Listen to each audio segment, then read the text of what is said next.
There is a particular quality to the sea that no photograph has ever truly captured.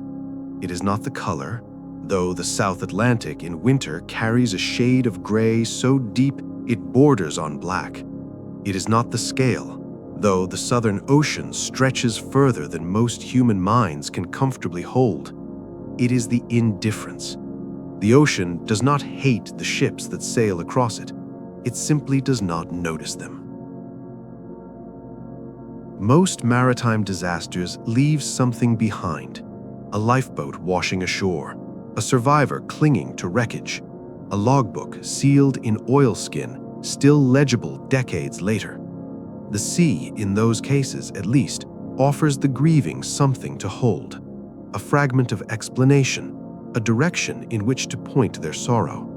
But then there are the others, the ships that cross some invisible threshold and simply cease to exist. No wreckage, no survivors, no final distress call fracturing the airwaves. Just a vessel, and then, where a vessel once was, only water. The explorer Vilhjálmur Stefansson once described the coast of Labrador as the land God made in anger. Sailors who have rounded Cape Horn or pushed south into the roaring 40s would recognize that description immediately. These are not places that forgive mistakes. They are places that collect them.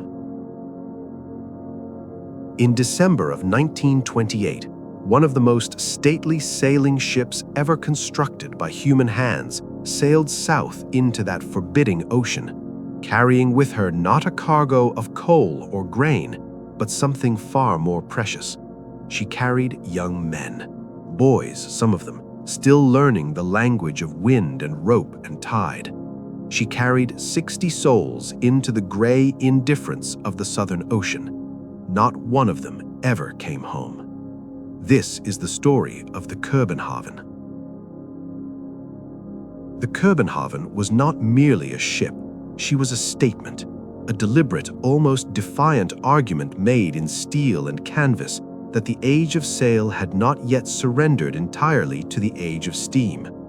Commissioned by the East Asiatic Company of Denmark and launched in 1921 at the Ramage and Ferguson shipyard in Leith, Scotland, she was the largest five-masted bark ever built at the time of her construction. At 3,901 gross tons and stretching 430 feet from stem to stern, she was a vessel of meticulous engineering.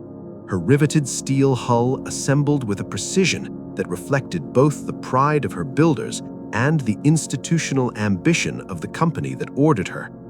What made the Koebenhavn genuinely unusual, however, was her purpose. She was not a pure cargo vessel, though she could carry freight. She was a training ship, a floating academy designed to transform young Danish men into professional deep-water sailors.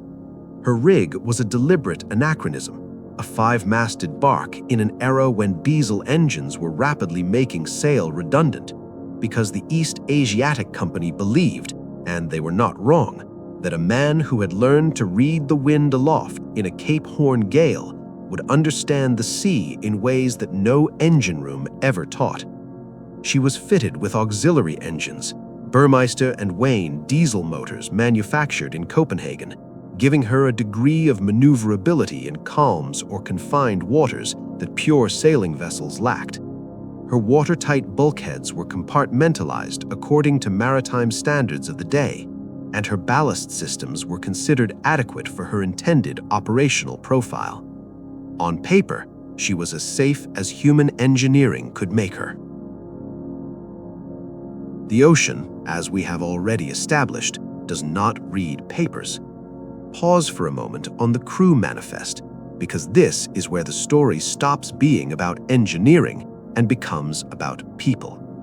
The Koebenhavn carried a complement of approximately 60 souls on her final voyage.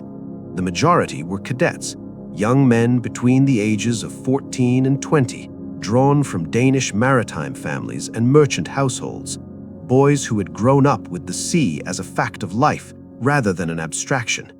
For many of them, this voyage was their first deep-water passage.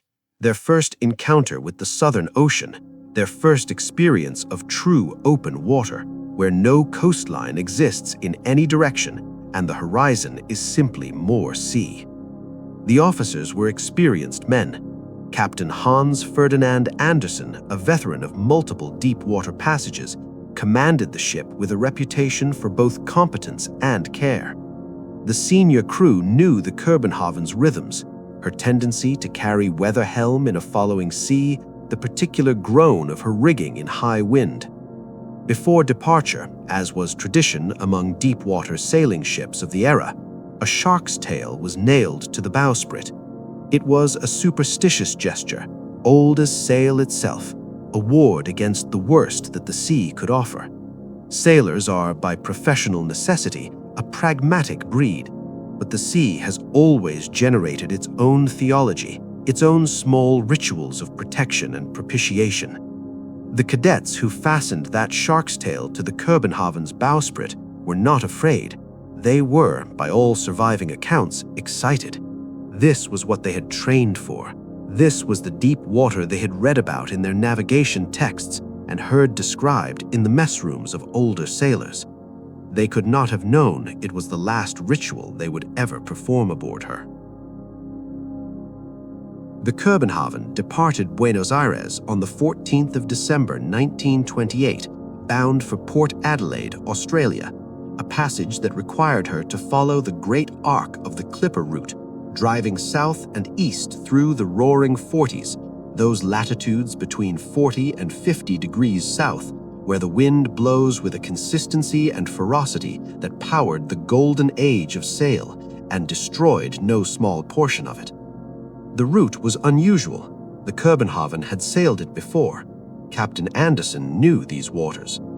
On the 22nd of December, a brief radio communication was logged.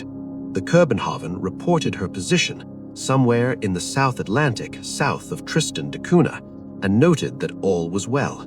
The message was routine, unremarkable, the kind of position report that 100 ships sent every week across a dozen oceans. It was the last message she ever sent. When the Koebenhaven failed to arrive in Port Adelaide within the expected window, concern was measured at first. Sailing ships ran on weather, not timetables. Delays were normal.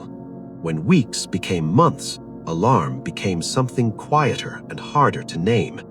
Search efforts were mounted. They found nothing.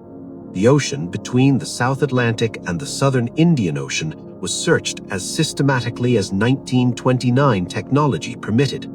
The Koebenhaven was simply gone. 60 souls, a shark's tail on the bowsprit, and a 5-masted bark of meticulous construction, swallowed entirely by the gray indifference that had never noticed them in the first place. In the decades following the disappearance, fragments of a possible answer began to surface, not from the deeps. The Koebenhaven herself has never been found, but from the edges of the ocean she vanished into. Several messages in bottles were recovered over the following years. Some claimed to be from the crew of the Koebenhaven, describing catastrophic situations in deteriorating handwriting. Maritime historians have examined these carefully. Most are considered hoaxes. The tragic gravity of a mass disappearance attracts fabrication in proportion to its mystery. But the fact that investigators had to examine them at all speaks to the desperate hunger of the bereaved for any fragment of explanation. Along the skeleton coast of southern Africa, that forbidding stretch of Namibian shoreline where the cold Benguela current deposits whatever the ocean discards, skeletal remains of Nordic origin were found in subsequent years, bones that told forensic examiners something about geography, about heritage, but frustratingly little about names.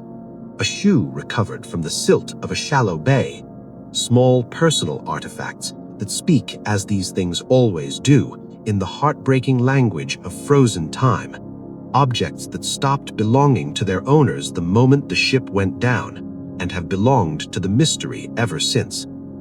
These fragments are not evidence in any clean forensic sense.